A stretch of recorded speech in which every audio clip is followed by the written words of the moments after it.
What a ride. This section masterfully juggles high-stakes strategy across multiple fronts. We see the Han's terrifyingly meticulous planning, from anticipating Modun's moves to Yuji's absolutely genius and ruthless dirt sack tripwire tactic against the pursuing cavalry. That was pure battlefield brilliance. It's fascinating watching them leverage everything, even motivating reluctant allied nomads with the promise of iron armor and the crucial salt supply. The contrast between the desperate caravan escape and the calculated, brutal efficiency of Zuetu's Tiger Guard, launching their amphibious assault on Modun's lightly defended home base, is just electric. While Yuji bought precious time with his decoy, the real salt convoy is still exposed. Modun's forces are scattered but furious, and the Tiger Guard are just beginning their beachhead assault against alerted defenders. The tension is palpable. It feels like multiple powder kegs are about to ignite simultaneously across the steppe. Whoosh, whoosh, whoosh. The rain of arrows hammered down as if it cost nothing, chilling the enemy cavalry capering at the front lines to the core. Many unlucky souls screamed as they were struck and tumbled from their horses like rolling gourds. Those lucky enough to survive were wounded, scrambling away in panic. Even many horses were injured, whinnying sharply in pain. The faces of the few nomadic chieftains turned pale with fright. This was their first taste of the Han tribe's archery and heavens above that range. It was simply unbelievable. Just moments before, they had tried shooting arrows across the distance towards the lake surface. And the result? The arrows plopped uselessly into the water, feeding the fish, without so much as a splash reaching the Han tribesmen. Now, caught off guard by this counterattack, most of them lost their nerve, only daring to harass from afar with scattered shots, the effect of which was about as effective as trying to scratch an itch. Bloodslaughter, watching from behind, was inwardly delighted. Victory was assured. He waved his hand decisively, urging the archers to seize the opportunity and land. Over 1,000 men efficiently split into two groups, scrambled ashore with sharp, quick movements, and took cover behind the shield walls already erected by their comrades. Advance 100 paces, form a circle. Bloodslaughter, clad in gleaming silver white-scale armor, stood imposingly on the shore and roared the command. Nearby standard-bearers and hornblowers immediately relayed the order throughout the army. The 2,000-strong force began to shift formation with loud clanking sounds, like some great machine transforming. The front rank of shield-bearers advanced with steady, unified steps, spearmen following close behind. The crossbowmen, who had just landed, quickly formed squares within the center of the shield wall. The shield-bearers on the flanks closed inwards, forming an iron bucket-tight circular formation, protecting the archers preciously in the very center. Modun's commanders were scratching their heads in frustration.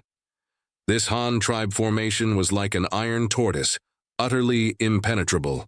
This was completely different from their usual hit-and-run skirmishes, where they chased and fled as they pleased. The enemy was right before them, yet they were completely stumped. Just because they weren't moving didn't mean the Han tribe would stand idle. Bloodslaughter knew exactly what his orders were: wear down the enemy, wreak havoc. They weren't here to stand guard. Thus, Bloodslaughter bellowed out his second command after landing. Archers, volley fire, push forward. Spearmen and shield-bearers, advance steadily. Halberdiers, get your fire-starting gear ready. At the command, the halberdiers carrying tung oil-soaked torches immediately began preparing their incendiary tools. The iron bucket formation of spearmen and shield-bearers started advancing slowly but surely inland, step by step, closing in on the enemy's main camp. The archers encircled in the core automatically divided into waves, unleashing volley after volley as if they had unlocked infinite firepower, targeting the enemy cavalry milling about nearby. As the first wave finished firing and began reloading, the second wave stepped past them to continue the barrage, repeating the cycle. For a time, arrows spewed out from the Han tribe's circular formation like a fountain. Anyone who dared approach would be riddled with arrows like a pincushion and tumble from their horse with a thud. Whoosh, whoosh, whoosh. Crossbow bolts seemed to have eyes, raining down on Modun's cavalry, causing heavy casualties. They dared not get close, Yet they couldn't bear to let the Han tribe march brazenly into their camp. Most of these cavalrymen wore simple felt clothing. Some were even bare-chested. The few commanders clad in leather armor were no better than paper against the Han tribe's iron arrowheads. They rode in circles around the formation, like foolish wolves circling a hedgehog, unable to hit from afar, yet afraid of being impaled if they got too close.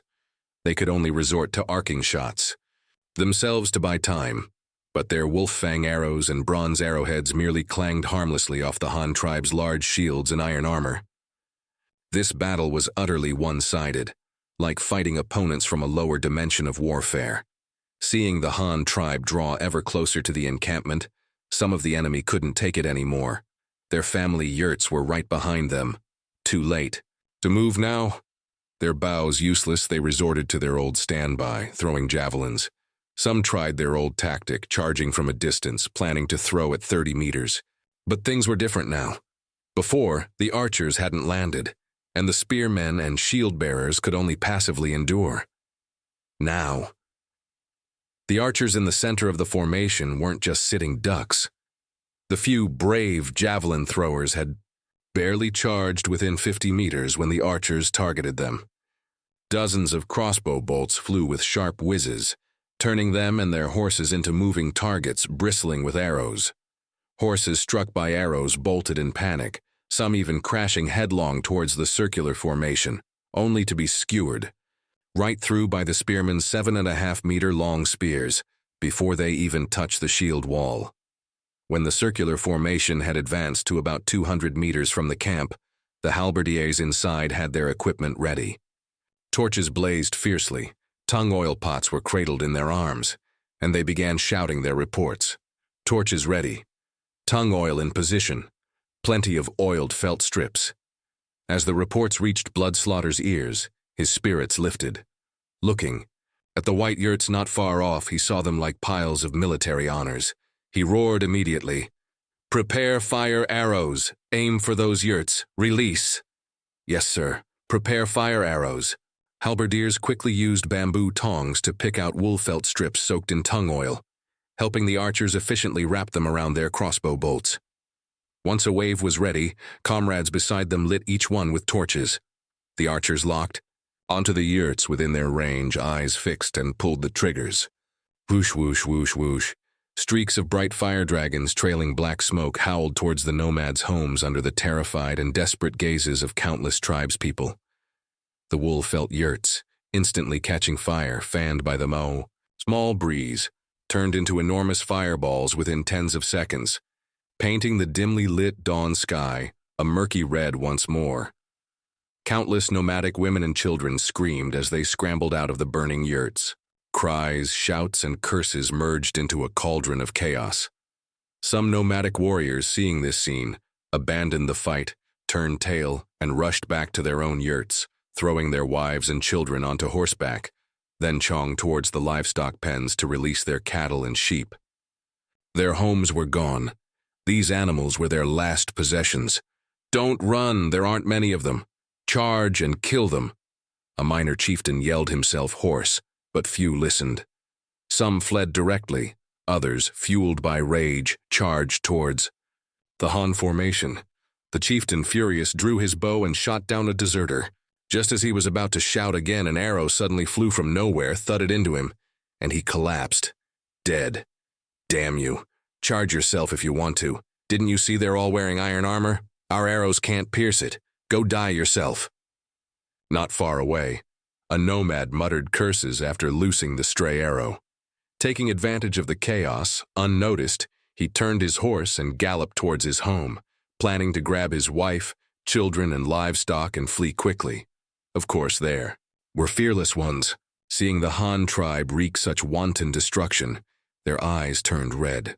Grabbing javelins, they charged madly towards the circular formation. The result? They crashed into the wall of spears, dying for nothing. Others picked up rocks and stone, axes throwing them from afar, but their 30 to 40-meter range couldn't even penetrate the Han archers' screen of fire. Anyone who dared charge closer met only one fate: falling dead. Soaring flames, billowing smoke, the screams of the wounded, the neighing of war horses. The nomad camp descended into utter chaos. At this moment, the weakness of Modun's cavalry was laid bare. Poor organization and lax discipline. They swarmed forward when winning but scattered like headless chickens at the first sign of trouble. Few officers and a messy structure meant they couldn't organize an effective counterattack. Those daring enough to charge the formation were scattered hotheads. The timid had long since vanished, some even already packing at home, preparing to flee. Watching this messy scene, Bloodslaughter curled his lip in contempt. There were undoubtedly brave warriors among the steppe cavalry.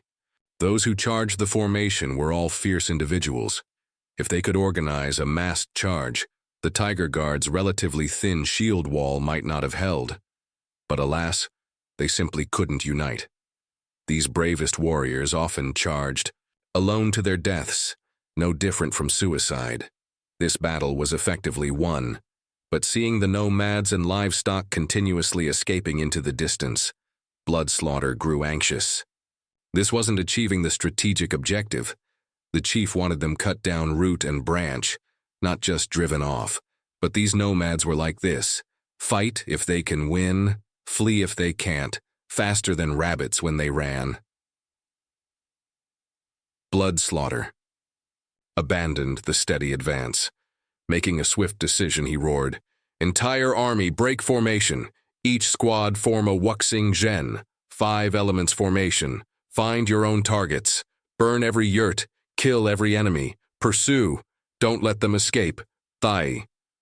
Military order was absolute. The large iron bucket formation instantly broke into smaller units. Different troop types quickly formed 5-man squads as trained, the wuxing zhen, and charged howling in all directions.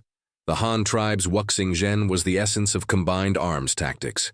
A swordsman with a shield leading, a spearman providing support, a halberdier handling close combat and armor breaking, plus 2 crossbowmen providing ranged fire. 5 men per group, capable of fighting and enduring, self-sufficient units. They made short work of the disorganized nomadic cavalry. Those remaining nomadic cavalrymen who hadn't fled saw the Han tribe's seemingly invincible large formation suddenly dissolve. They sensed opportunity. Hastily calling to their companions, they turned back to counterattack, hoping to pick off a few enemies, grab some weapons, especially that impenetrable iron armor that made their eyes green with envy.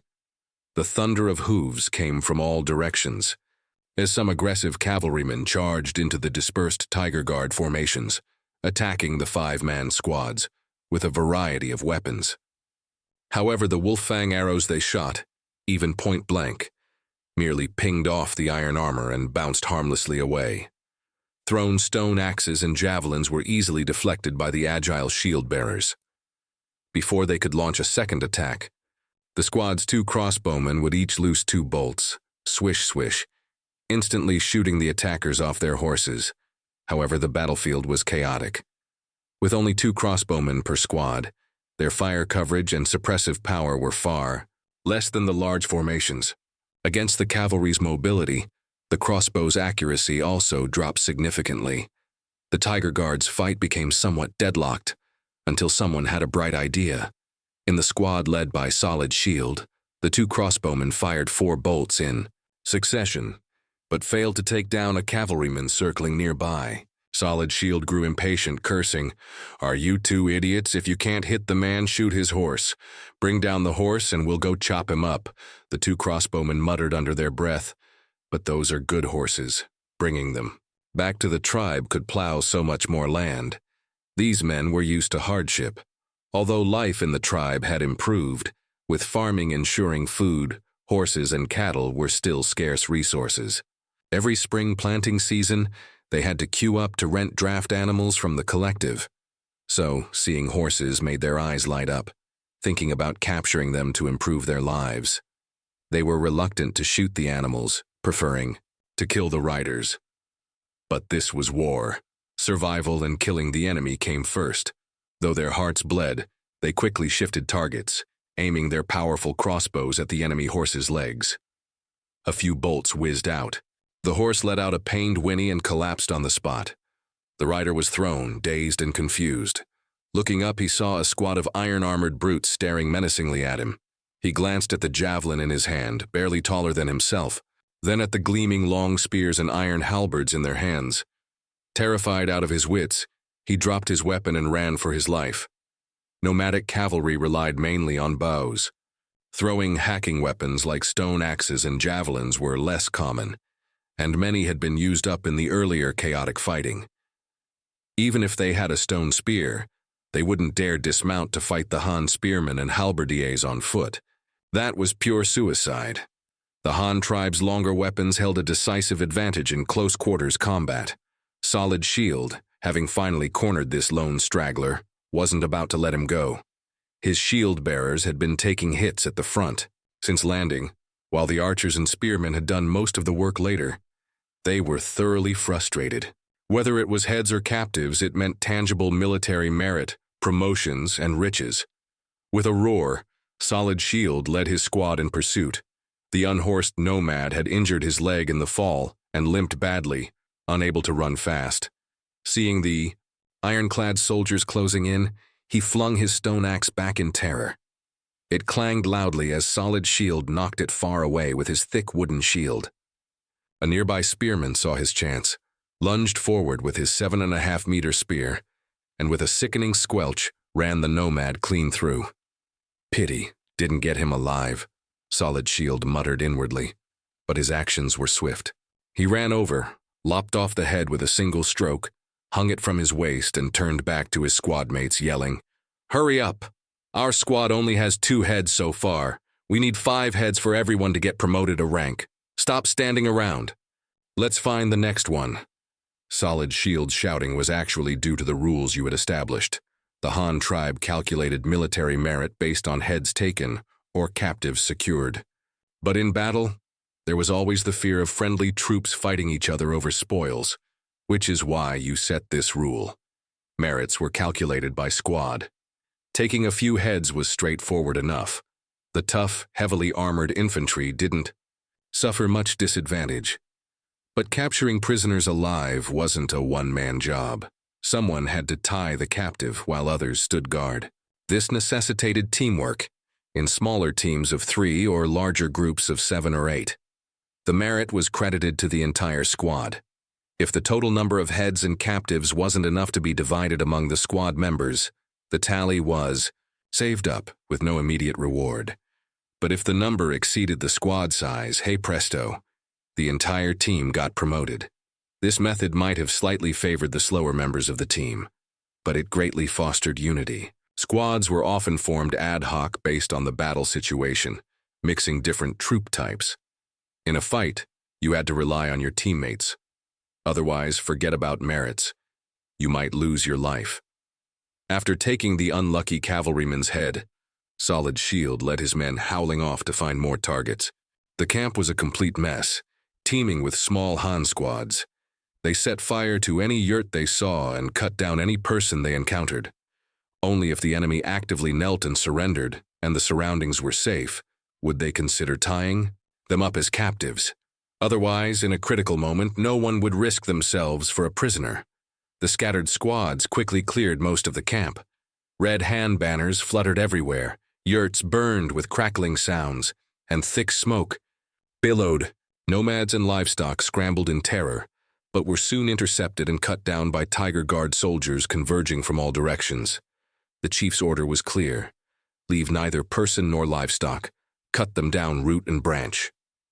Thinking back, how glorious the Modun tribe had once been. Leaders of the alliance commanding respect from all. They never dreamed their own home base would one day become a sea of fire. Countless tribespeople and livestock perished miserably, making the eyes of the surviving young nomadic men turn red. They hadn't failed to protect their families because they weren't brave, but because the enemy was too strong. Every enemy soldier wore impenetrable iron shells. Their bows outranged the nomads, and their weapons were constantly blocked by those large wooden shields. These proud steppe men, who had never bowed their heads, tasted despair for the first time.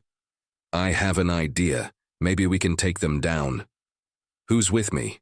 Just then, a youth on the edge of the crowd suddenly shouted. his voice jarring amidst the people preparing to flee. "You? What idea? Stop bragging," a middle-aged man nearby said dismissively. "They're almost upon us. Hurry up, grab the livestock and run. Are you going to wait here to die?" The youth ignored him completely, continuing to rally others. "The tribe's iron armor is tough. Our blades and arrows can't hurt them. But they don't have horses. They move like turtles. I have a way to deal with them. If we succeed, not only can we survive, but we can kill some enemies for revenge, maybe. Grab some iron armor and even pick up a good weapon. Who's coming with me?" The crowd looked at each other, skeptical. The middle-aged man asked again, "Sounds good, but what's the plan? If it's real, we'll do it. Just don't lead us to our deaths." The youth still didn't elaborate, merely scanned the crowd, then pulled his secret weapon from within his clothes. When the surrounding people saw what was in his hand, their eyes instantly lit up. A few minutes later, just as the Han squads were about to set fire to the last of the yurts, the young nomads who had just fled actually returned. There weren't many, only a scattered 100 or two. The thunder of hooves approached, and the tiger guard squads watched warily. They saw the bare-chested nomads quickly spread out and charge towards them. Strangely, they neither drew bows nor brandished axes or javelins. They just held poles with looped ropes, charging relentlessly. The war horses galloped past the scattered Han soldiers like lightning, without stopping. The young rider on horseback flicked his wrist, and the rope loop on the pole flew out, snaring a Han soldier around the neck. Without even looking back, the rider spurred his horse onward, brutally dragging the ensnared soldier out of the ranks. His surrounding comrades were stunned. Seeing their brother abducted, they quickly fired arrows, drew swords, and swung halberds, trying to sever the deadly rope. The soldier being dragged felt the world spin, the rope around his neck tightening, cutting off his breath. He had to drop his weapons and clawed desperately at the rope to avoid being strangled on the spot. He tried to kick, but the galloping horse gave him no purchase. Both his boots had been torn off long ago. His gleaming iron armor was covered in mud and grass, and the soft turf scraped against his body like knives. Just as stars exploded before his eyes and he felt himself about to die, the dragging force suddenly stopped. A chaotic din of battle cries reached his ears, and several comrades, also in iron armor, surrounded him. A shield-bearer swung his sword, severing the rope around his neck, cursing vehemently. He then charged forward, chopped off the head of the nomad who had lassoed him, and still not satisfied, hacked viciously at the corpse a few more times. This sudden attack completely bewildered the Tiger Guard soldiers. Most were unfamiliar with nomadic tactics and hadn't expected such an insidious trick. They feared neither arrows, spears, nor axes, but this soft knife, lassoing necks with horse-catching poles and dragging victims away, was incredibly hard to defend against. Against this tactic, even the thickest armor was useless. The nearly 200-strong lasso pole assault team caused considerable trouble for the Tiger Guards. Shield-bearers who were caught fared slightly better. They had short swords, and some managed to cut the ropes themselves before being dragged too far. The few scouts were also mostly unharmed, typically carrying at least 2 daggers, making escape easy. The spearmen, halberdiers, and archers suffered the most. They lacked short weapons. Their long spears, halberds, crossbows were useless against tough leather ropes. Their only short weapon, the entrenching tool, was decent for chopping people but struggled to quickly cut a rope. Among these men, some were rescued by nearby comrades, while others were dragged away directly, disappearing into the distance. Some, even if rescued, were found with their necks snapped, barely clinging to life or already dead, their heads lolling at unnatural angles. Meanwhile, the group of nomads didn't fare much better. Nearly 200 charged in, but only 30 or 40 made it back alive. However, trailing behind these 30 or 40 horses were over 20 Tiger Guard soldiers, some long dead, others still gasping their last breaths. "Only this many made it back?" one of them asked another, his face pale. "Yeah, but we didn't lose out this time. Look what we got. Ha ha ha ha ha ha." A one-eyed young nomad laughed maniacally, yanked a crossbow bolt from his arm, spat fiercely, but still carefully pocketed the iron arrowhead in his quiver. Then he hefted his stone axe and walked menacingly towards the trophy being dragged behind his horse. The Han soldier lying on the ground was barefoot, eyes rolled back, blood frothing at his lips, clearly dead. His gleaming armor was filthy, but in the nomad's eyes it was a priceless treasure. Damn it, how do you get this iron can off? The youth fumbled for a long time, unable to figure out the armor's clasps and buckles, cursing in frustration. Someone nearby warned, "Don't take it." "Off here! We're not far from the camp the enemy might pursue. Let's go quickly, figure it out later. I've got a live one here. What do? Kill him?" A boy about 10 years old suddenly asked. "Alive? Keep him." Others immediately perked up. "Take him. To the chief, he'll surely fetch a good reward. Don't let him die, he's worthless dead." "Oh." The boy nodded, efficiently trussed up the semi-conscious soldier, and got help loading him onto a horse, waiting for the others to finish before fleeing. "Gather." But just then someone else shouted in panic, "Stop messing around! The Han tribesmen are coming on horseback." Everyone turned in alarm towards the camp. Sure enough, about 100 Han soldiers in iron armor were riding horses, charging furiously towards them, brandishing swords and spears, clearly intent on retrieving the bodies. It turned out that after the tiger guards in the camp were attacked by the lasso poles, Bloodslaughter, who had been watching from the lakeside, immediately issued an order. Select those who could ride, use captured horses, to form a temporary cavalry unit, and charge out to retrieve the bodies of their fallen comrades. However, they were forbidden from getting bogged down in fighting. Just drive off the enemy and bring back the bodies. Some men in the Tiger Guard could indeed ride, but expertly, no one dared make that claim. The Han tribe relied on high pommel saddles and stirrups for riding. This primitive style, gripping the horse's belly with only their legs, was something they truly struggled with. But to retrieve their comrades' bodies and prevent further desecration, anyone who had ridden before volunteered eagerly. Those unable to go could only beat their chests in frustration, regretting not learning to ride sooner. This ad hoc cavalry unit was a motley crew indeed.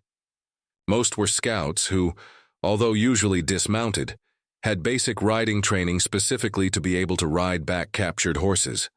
There were also a few officers, many of whom had started as soldiers in the early days and had experience with horses.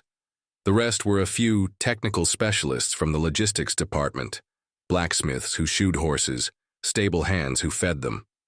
They didn't usually fight, but they worked with horses daily and could ride passably. Hearing about a chance to earn merit on the front lines, the logistics troops were eager to prove themselves. Any who could ride grabbed borrowed weapons and joined the charge. Seeing the Han army actually deploy cavalry, the few dozen nomads were startled. They had fought for so long without seeing Han cavalry and had assumed the Han tribesmen couldn't ride.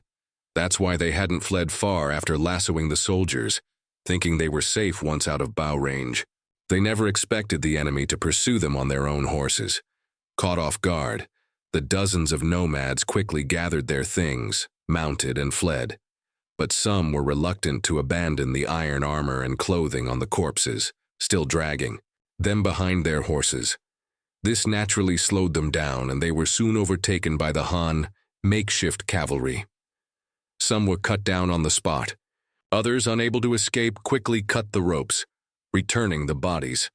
In the end, even the single live captive was recovered by the soldiers. However, the nomad boy who had captured him was vicious. Seeing he was about to be overtaken and couldn't keep his prisoner, just before throwing the man off the horse, he drew an arrow and plunged it straight into the captured soldier's eye. The wolf-fang arrowhead sank deep into the skull. Though it didn't pierce all the way through, it instantly killed the soldier. Thump. The body fell heavily to the ground. The nomad boy glared fiercely at the pursuers. All his spoils were gone. Leaving only the single iron helmet he clutched tightly to his chest. Seeing that all the dragged-away bodies had been recovered, the pursuing Han cavalry did not press the chase. Some began circling to provide security, while others dismounted, hastily loading their comrades' bodies onto horseback. Then they all headed back together. It wasn't that they didn't want to pursue, but rather their hardware wasn't up to par. This group was hardly proper cavalry. Their weapons were mismatched, they lacked saddles, and galloping while gripping the horse, with only their thighs meant many were close to falling off themselves, let alone fighting effectively on horseback. They could scare the enemy off, but a real head-on clash with nomads raised on horseback? The outcome was uncertain. They couldn't afford to play to their weaknesses instead of their strengths, wasting their advantage in infantry combat. By the time this temporary cavalry unit returned, dragging their fallen comrades' bodies, the battle at Modun's main camp was essentially winding down. Tiger Guard soldiers spread out, conducting a dragnet-style search, gathering captured prisoners and seized livestock near the lakeshore, preparing to load them onto boats for transport. Quartermaster Shui Dongliang, who had remained on the boats, throughout now came ashore with his men, his face grim, beginning the task of tallying the gains and losses.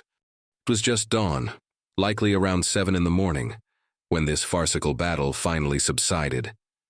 The encampment was a wreck, with only a few die-hard nomads still peeking cautiously from a distance, circling like flies, unwilling to leave. They were probably wondering, what exactly were these Han tribesmen here for? To occupy the territory? Or was it the same old steppe routine, raid and run? Blood Slaughter stared at the distant shadows, feeling frustrated. Without cavalry, they could only watch helplessly, unable to do anything about them. He had no choice but to order the makeshift corpse retrieval cavalry squad to continue patrolling the perimeter as a deterrent, while instructing the other infantry to quickly clean up the battlefield and tally the spoils and losses. Quartermaster Shui Dongliang had long since set to work with the sailors from the ships. The Tiger Guards had brought substantial resources. This time, over 30 large, double-masted sailing vessels, each accompanied by 2 small landing craft, totaling more than 70 boats.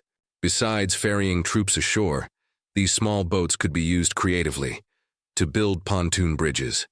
Just like that, the 70-odd small boats were divided into 3 groups, lined up tightly like building blocks, connected with ropes and covered with wooden planks. The ends near the shore were secured with stakes driven into the ground, while the other ends reached the large ships anchored in deeper water. 3 temporary jetties were thus constructed. Accompanying military clerks stood at the heads of the bridges with notebooks, counting heads while herding the weeping prisoners onto the large ships. Before long, Shui Dongliang, in charge of logistics, found Blood Slaughter with a troubled expression. "Old 2, he said, looking awkward. "The livestock we captured this time. Whoa, over 100,000 head, and more than 3,000 prisoners, plus over 1,000 dead animals. What do you think we should do?" Blood Slaughter's eyes nearly popped out. "That many? It's quite a lot," Shui Dongliang said. "Though by steppe standards it's not the absolute maximum. I've thought about it. A nomad family can't survive without at least 80 or 100 head of cattle, horses, and sheep, with sheep being the majority. This place had at least 6,000 households of fighting-age men, which means over 600,000 animals. We only grabbed 100,000, 1/6, barely scratching the surface. Most got away. We couldn't stop them. This haul, you could say we just picked up what was left behind." Blood Slaughter still clicked his tongue, feeling the battle had been unsatisfying, even somewhat humiliating. How could they have gained so much? He didn't believe it. "I say, old Zhou, did you count correctly? Are there really that many? Why do I feel like the fight was so frustrating?" Blood Slaughter asked, frowning. Dongliang's face grew serious too, and he spread his hands. "You're not wrong, the fight didn't go that well. But we can't argue with the chief's timing. We stumbled upon an incredible stroke of luck." Blood Slaughter paused, then understood. "You mean this was all basically free for the taking?" "Pretty much."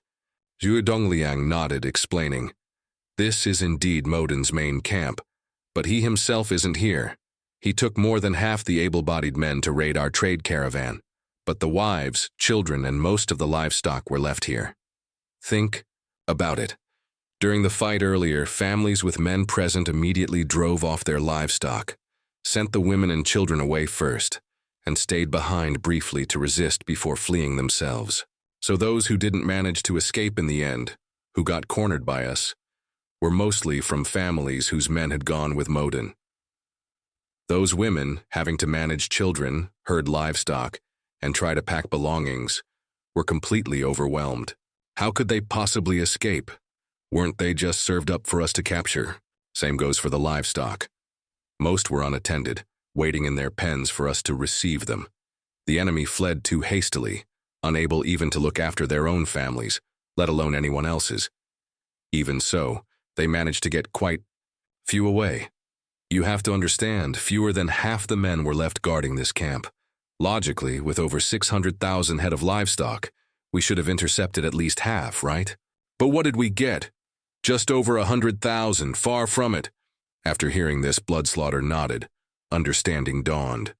So it wasn't that the Tiger Guards fought exceptionally well, but that they got lucky, stumbling upon a massive windfall.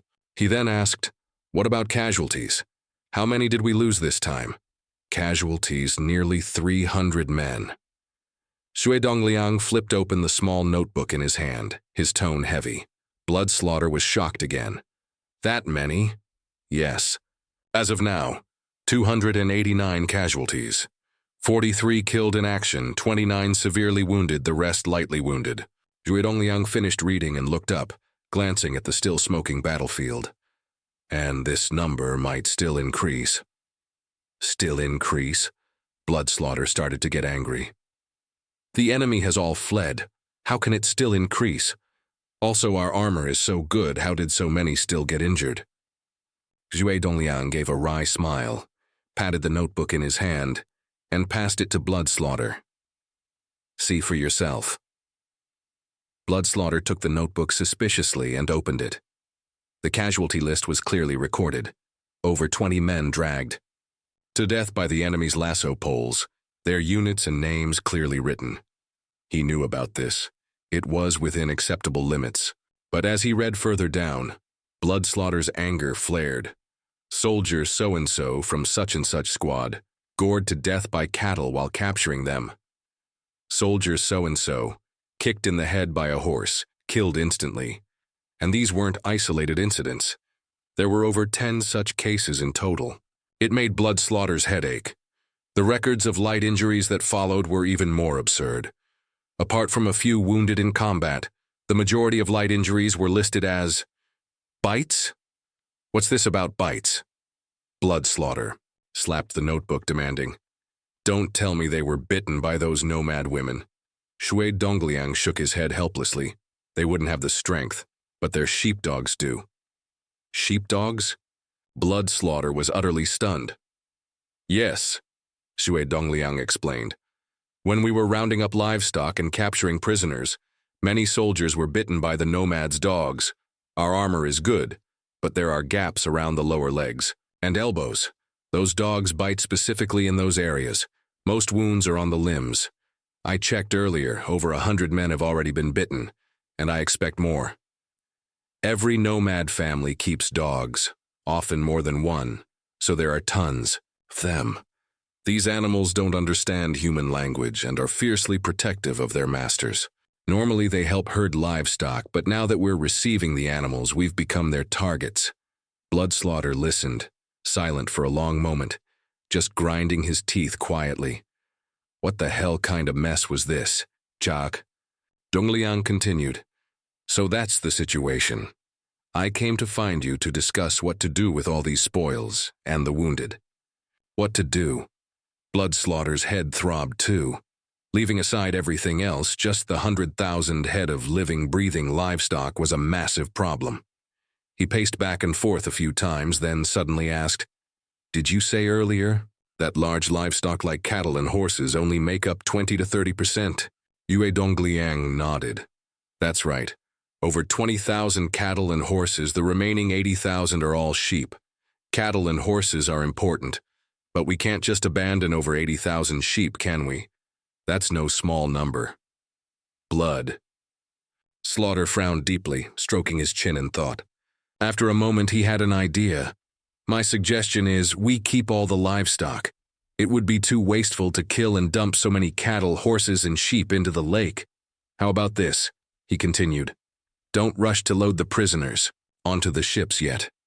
Pick out the women with children. Use their children as hostages and force them to help us herd the livestock.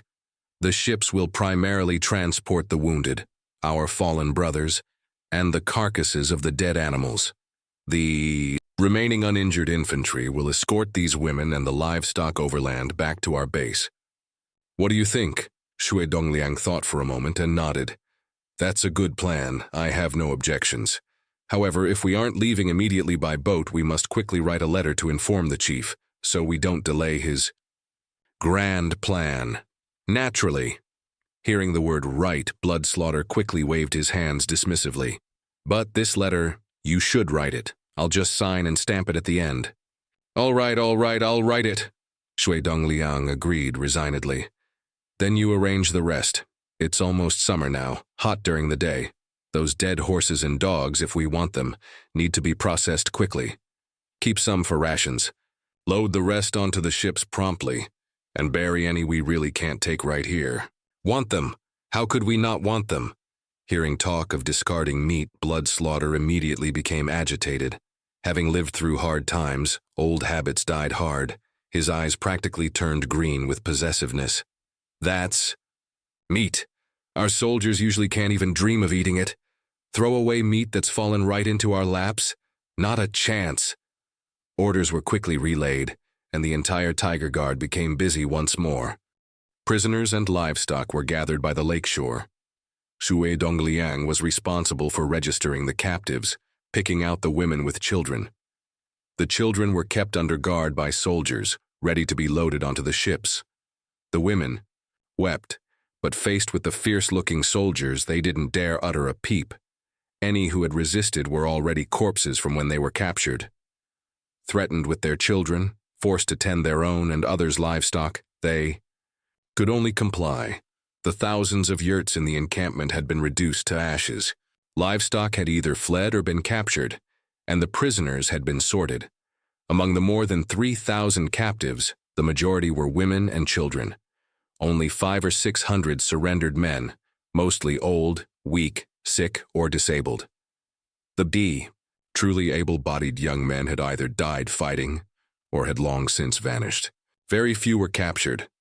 Shui Dongliang selected 1,000 women with children to temporarily manage the 100,000 head of livestock, averaging about 100 animals per woman, similar to their usual herding duties.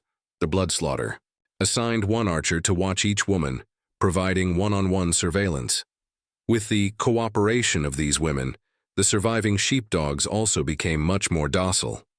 Although resentment still flickered in their eyes, they could only wag their tails, reluctantly becoming new spoils of war for the Tiger Guards. Meanwhile, Modun was still scratching his head in frustration over the missing white salt. His main camp had been overrun? He had no idea. His mind was entirely consumed with where was the salt? Where did the salt go? Could that wretched envoy from the Shin tribe have lied? The thought had barely surfaced before he quashed it himself. Impossible. He had absolute confidence in his skills regarding harsh interrogation. No one could maintain the presence of mind to spin lies and deceive him under that kind of torture. The 3 groups Modun had dispatched were still blundering about the steppe like headless flies. One team reached the old caravan encampment on the north shore of the strait. The result? The place was deserted. They found nothing. The camp was empty except for a few dilapidated adobe huts.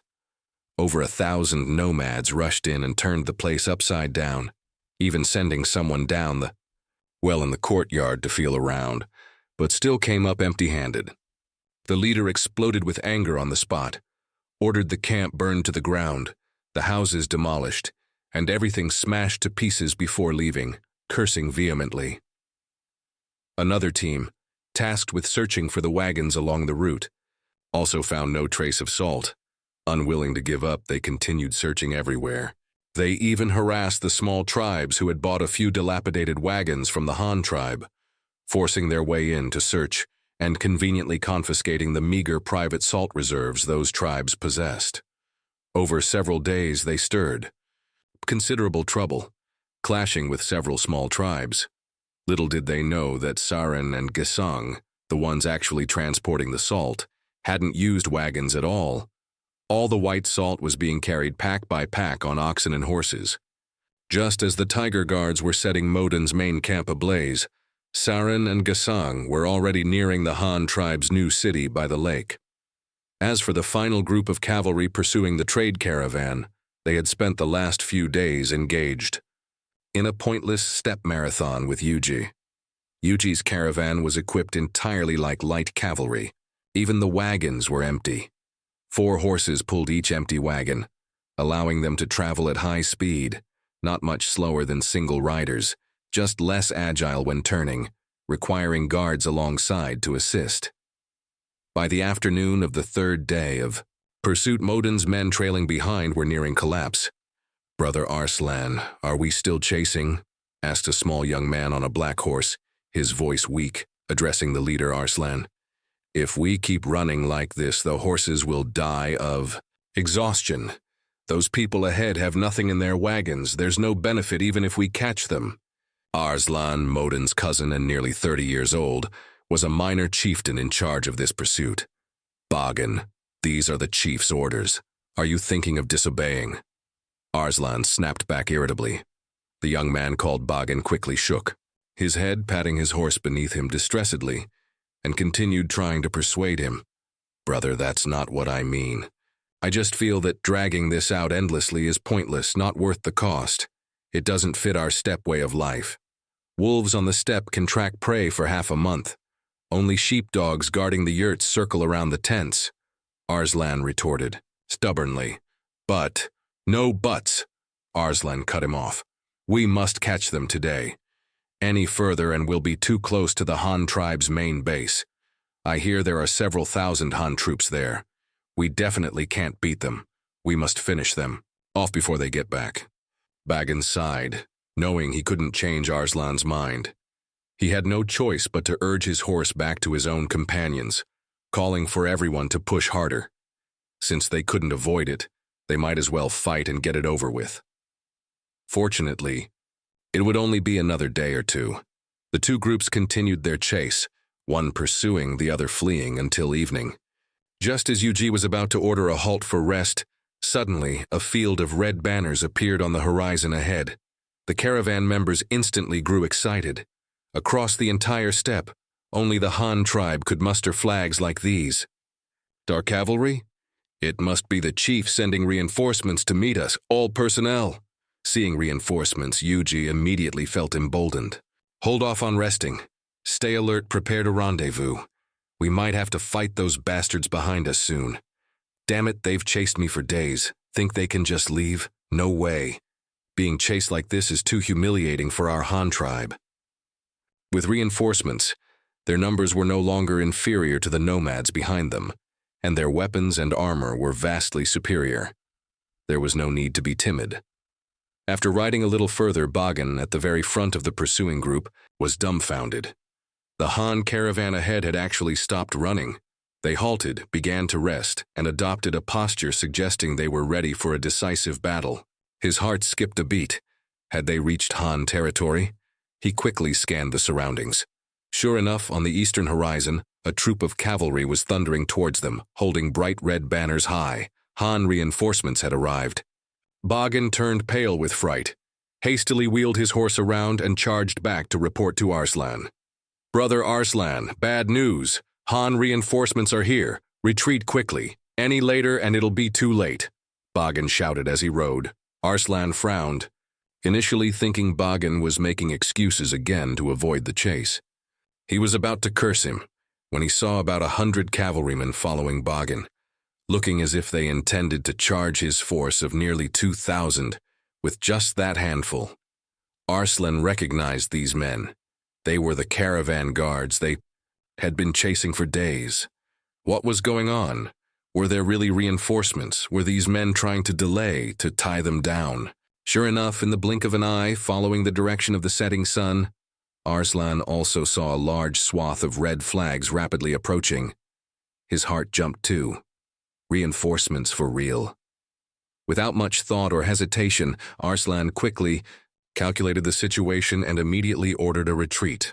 However, he didn't flee far, only pulling back to a safe distance from the caravan before stopping. After chasing for 3 or 4 days, simply returning empty-handed and humiliated was something he couldn't stomach. He decided to wait and see, even if only to scout the situation. Perhaps he could find information about the missing white salt, which would give him something to report back to Modun.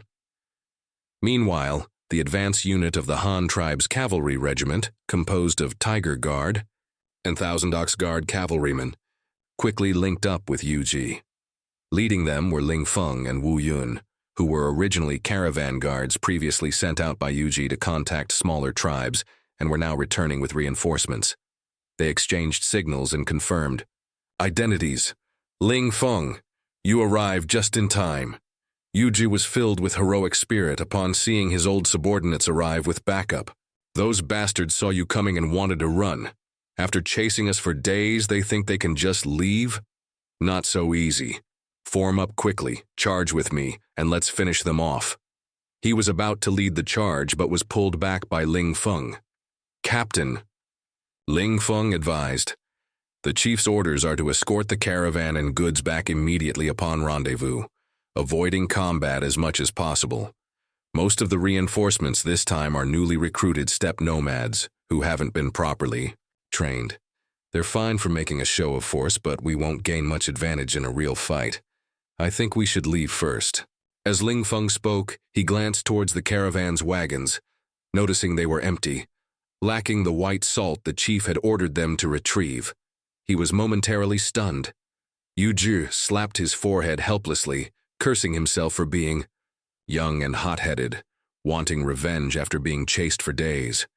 Since the chief had given orders, he had to let it go. Seeing Ling Feng staring blankly at the empty wagons, he explained, "Stop looking. The white salt isn't here." Huh? Ling Feng asked subconsciously, "Then where did it go? If we don't retrieve the salt, our mission isn't complete." Yuji smiled smugly.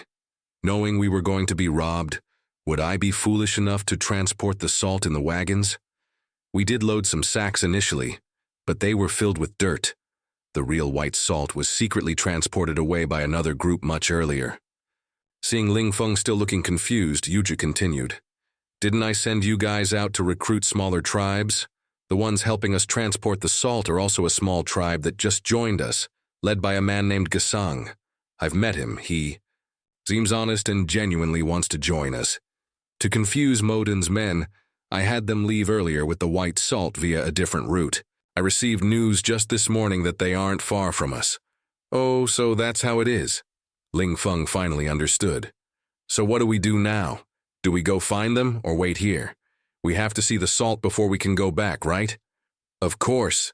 Yushi waved his hand grandly. "Before, we couldn't even escape ourselves. That's why we didn't travel together. Now that you've brought so many men, what am I afraid of? We'll make camp and rest right here. Wait a day or two, rendezvous with Gazang and his people, then leave together. Those Modun guys behind us number less than 2,000, about the same as us now. But we all have armor. Our defense completely crushes theirs. I doubt they'd dare initiate an attack and court death. See? The moment they saw you arrive, didn't they get scared shitless and run? That's good then." Ling Feng nodded, agreeing with Yuji's decision. "Let's set up camp here for 2 days then. Hopefully Gasang and his people are all right." "Don't worry." Yuji patted his chest confidently. "I specifically sent Saren, who knows the steppe best, to guide them. We contact each other daily to confirm their safety. They're fine. They'll be here soon." They immediately set to work. The nearly 200 caravan members plus the newly arrived reinforcements actually began setting up camp right where they were erecting tents, looking prepared for a long standoff. This completely confused Arslan in the distance. What on earth were these Han tribesmen planning? He had assumed that with reinforcements, they would surely charge over to seek revenge. Unexpectedly, they paid him no mind at all, instead making camp on the spot, adopting a posture of digging in for a protracted confrontation. Why weren't they attacking? Were they waiting for some secret weapon? or for even more reinforcements. Unable to grasp the situation, Arslan began letting his imagination run wild as he stared at the distant encampment. If the Han tribe sent their main force to attack my home base, wouldn't their own home be vulnerable? Do I have a chance to raid their base? A thought flashed through Modun's mind, but he quickly shook his head. The Han tribe dared to launch a blatant raid on his home. How could they possibly leave their own undefended? Optimistically, they certainly had a backup plan, ships ready. If he attacked, they'd just hop on their boats and sail away, leaving him empty-handed. Pessimistically, perhaps they had already laid a trap, just waiting for him to foolishly walk into it. Turning it over and over in his mind, Modun couldn't come up with a good plan. The current situation felt somewhat out of control, putting him under immense pressure. He rubbed the bridge of his nose irritably and waved away the weeping tribespeople outside his tent, telling them to get lost. Over the next 3 days, Modun ordered the nomads who had fled the main camp to move back. Such prime pasture land couldn't just be abandoned. Judging by the Han tribe's actions, they didn't seem intent on long-term occupation. That being the case, there was no need to flee. They just needed to guard against another sneak attack. But rebuilding required resources. This was another huge expense. Food was easier to manage. Although pots and pans were gone, making cheese difficult, they could slaughter livestock for a while. Nomads hunted regularly, so mobilizing everyone to hunt more could also fill part of the gap. The biggest headache was necessities like yurts. Cloth was unavailable and wouldn't suffice anyway. Felt could be raided from other tribes or traded for if raiding failed. Other tribes hadn't been attacked, so they should have some reserves. Scraping together enough felt for several thousand yurts shouldn't be a problem. Of course, according to Modun's thinking, anything that could be taken by force should never be paid for. Although he couldn't beat the Han tribe for now, his power on the steppe was still formidable. Most tribes were no match for him. Once his dispatched raiding parties returned, he could immediately organize manpower to go raiding for supplies nearby. However, even if raiding solved the immediate crisis, the tribe's long-term development remained a major issue. He had now thoroughly offended both the Han tribe and the Shin tribe, the only two major suppliers of metal and white salt on the steppe. He had to find a solution to this problem, or life would certainly become difficult. One thing Modun knew, crystal clear, he absolutely could not let the Han and Shin tribes team up. If those two joined forces, his end wouldn't be far off. Thinking of this, another idea suddenly popped into Modun's head, a way to solve the salt and metal problem. How could he have forgotten something so important earlier? He immediately walked to the entrance of his large tent and ordered someone to fetch the minor chieftains who had escaped from the main camp. "The chief wants to see us. Is he going to lead us to take revenge on the Han tribe?" one minor chieftain asked eagerly as he trotted over. Modun stood with his hands behind his back, casting a cold glance at him, and retorted, "Even if I did lead you, would you dare fight the Han tribe again?" "Well, the minor chieftain shrank back. Although he didn't explicitly say no, the meaning was perfectly clear. The Han tribe's iron armor is too strong, and their weapons, too. If we just go like this, we'll definitely suffer." Modun snorted coldly again, not bothering to dwell on it, and changed the subject. "When the Han tribe attacked our home base, didn't you resist at all? Did you capture anyone alive?" That's right, Modun had thought of prisoners. If they could capture surrendered Han soldiers, that would be wonderful. If there were craftsmen among them, it would be a stroke of unbelievable good fortune. If someone could help him solve the white salt and metal production issues, he would absolutely treat them like ancestors. Unfortunately, the answers from the minor chieftains were bound to disappoint him. "Chief, we did capture dozens of Han soldiers at the time." A minor chieftain quickly claimed credit. "But back then we were only thinking about stripping their iron armor and weapons, so we were a bit rough. Most of the ones we caught died. Later, Han cavalry came to retrieve the bodies, and we couldn't run fast carrying them, so we threw the bodies away. Among them, there seemed to be one alive, but we killed him first before ditching him too. You captured one alive? Modun almost jumped up in anger. And you didn't bring him back? Don't you know how important such prisoners are to us? A bunch of useless fools, good for nothing but ruining things. He paced back and forth irritably, then asked again, Didn't you say you couldn't do anything about the Han tribe's iron armor? Then how did you capture anyone? How was the live one caught? Who caught him? Did you bring the person here? Yes, another minor chieftain hurriedly interjected. It was a method thought up by a kid who just set up his own yurt a few years ago. He came up with the way to capture Han soldiers. It's just that we lacked experience, so our losses were heavy, but his idea really worked. Where is he? Bring him to me immediately. Modun waved his hand impatiently and turned back into the large tent. Shortly after, the minor chieftains led a youth of 16 or 17 inside. Modun was somewhat surprised to see the youth actually wearing a standard-issue Han military steel helmet, which looked rather conspicuous. Greetings, Chief. The youth entered, deftly removing the helmet to salute. Modun looked him up and down for a few moments and asked, I hear you're the one who figured out a way to deal with the Han tribe's iron-armored troops? Yes, the youth replied crisply. What method? Reporting to the chief, the youth was clearly prepared. The Han tribe's iron-armored army is formidable, but not without weaknesses. We suffered a loss this time, but I've also thought of several ways to counter them. First, there's the horse catching. Pole method we use this time. Since their iron armor is impervious to blades and spears, why should we clash head-on? Instead of wasting effort, why not just lasso them, armor and all, and drag them away? The ones we captured this time were taken by lassoing their necks and dragging them off. It's just that we lacked experience, which led to heavy losses.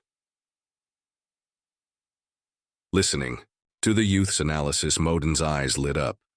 This kid, not only was he not discouraged after defeat, but he could calmly analyze the strengths and weaknesses of both sides and devise ways to overcome the enemy. A real talent? Good. Modun couldn't help but exclaim. If you can't break the defense, just package them up and take them away. That's a good approach. Lassoing horses and sheep is our Nomad's specialty. If this method truly works, it will definitely be our ultimate weapon against the Han army. He had been at a loss, so receiving such an idea made him extremely pleased. Unexpectedly, the youth shook his head. Chief, the horse-catching pole is good, but not suitable for large-scale battles. It works for harassment by small cavalry groups, but if we encounter a large force, and the Han tribe forms that Iron Tortoise formation again, we'll struggle even to get close. Modun had also heard about the tortoise formation the Han tribe deployed after landing. Seeing the youth remain level-headed, acknowledging their own shortcomings without arrogance, his admiration grew. Oh, then what good ideas do you have for dealing with their tortoise formation? Modun was intrigued and wanted to test him. Reporting to the chief, the youth spoke eloquently. The best way to fight the Han tribe's iron-armored troops head-on is for us to also create such a heavy, armored unit. We don't have iron armor, but we can make leather armor. If one layer of hide isn't enough, use two. If two aren't enough, add a layer of felt. Although it'll be thick, it can still offer some protection. Mounted archery is supposed to be our strength, but in this battle, our arrows were useless against them while their archery killed many of us. That's the price of having no armor. Next is weapons. Ordinary wolf fang arrows, bone arrows, stone arrows are like tickling them. Unless we also have iron arrows, which is impossible. But I've thought of other ways, like making more blunt weapons, such as stone axes. While these things can't break through iron armor, they can injure the person inside through concussive force. These are good weapons against them. Then there's tactics. Even if we improve our equipment, we can't deny the Han tribe is stronger than us. It's hard to gain an advantage against their iron-armored troops. Therefore, we should avoid direct confrontation and instead use our most elite warriors for constant raids and harassment. This way, we can achieve results without suffering excessive losses. This youth, able to quickly summarize lessons learned from defeat, analyze enemy and friendly strengths and weaknesses, and even propose a complete set of systematic reforms, was truly a natural-born general. Clap. Modun slapped his hands together excitedly. Good, all your ideas are good. Very logical. By the way, what's your name? I must reward you handsomely. Reporting to the chief, my name is Darantai. Receiving the chief's praise, the youth was somewhat excited but tried hard to control his emotions. Darantai, a good name. Modun grew interested. In Mongolian, it means 70, signifying auspiciousness met in old age, like having a child late in life. Was your father quite old? Reporting to the chief, I was indeed born when my father was old, which is why I was given this name. However, my father passed away when I was 10, Darantai replied. Very well. Modun pondered for a moment, then suddenly said, Since you have no father, Darantai, are you willing to become my adopted son? Darantai trembled, no longer able to hide his excitement, and immediately knelt. Your son is willing. Good, good, good child. Truly a warrior of our tribe. Modun quickly stepped forward to help him up. The methods you mentioned just now are all excellent. If I were to let you form such a new army, could you do it? Thank you for your trust, father. Your son will definitely live up to expectations. Hearing Modun entrust him with such an important task, Darantai was so moved he knelt again, his body trembling slightly. Good. Truly a warrior. Modun was very satisfied. Since you dare to do it, I will fully support you. Go back and select 500 strong young men from the tribe to form the new army. Weapons, leather armor, horses, I will find a way to provide them for you. I only need you to accomplish one thing for me. Father, please command, Darantai quickly responded. Didn't you just say that even the most elite warriors shouldn't clash head-on with the Han army? Then go raid, go harass. Modun's tone turned cold, and he extended his hand, making a grasping gesture. I don't care what methods you use, I only want Han prisoners. Remember, they must be alive. Craftsmen who can forge iron or work wood, cooks who can prepare food and produce white salt, even women who can weave cloth. Anyone with a useful skill, you must find a way to capture them for me. Modun's thinking was simple. Since head-on clashes didn't work, target the Han tribe's common people. The most crucial thing was to acquire their production techniques. As long as he could produce these vital strategic resources himself, he wouldn't fear war with both the Han and Shin tribes simultaneously in the future. Adopting Darantai was also a calculated move. Entrusting such an elite unit to an outsider was risky. Giving it to his adopted son was the safest option. Darantai clearly understood Modun's intentions. He bowed deeply, his voice firm as he promised. Your son will absolutely not fail father's trust. I will definitely capture some Han prisoners for father.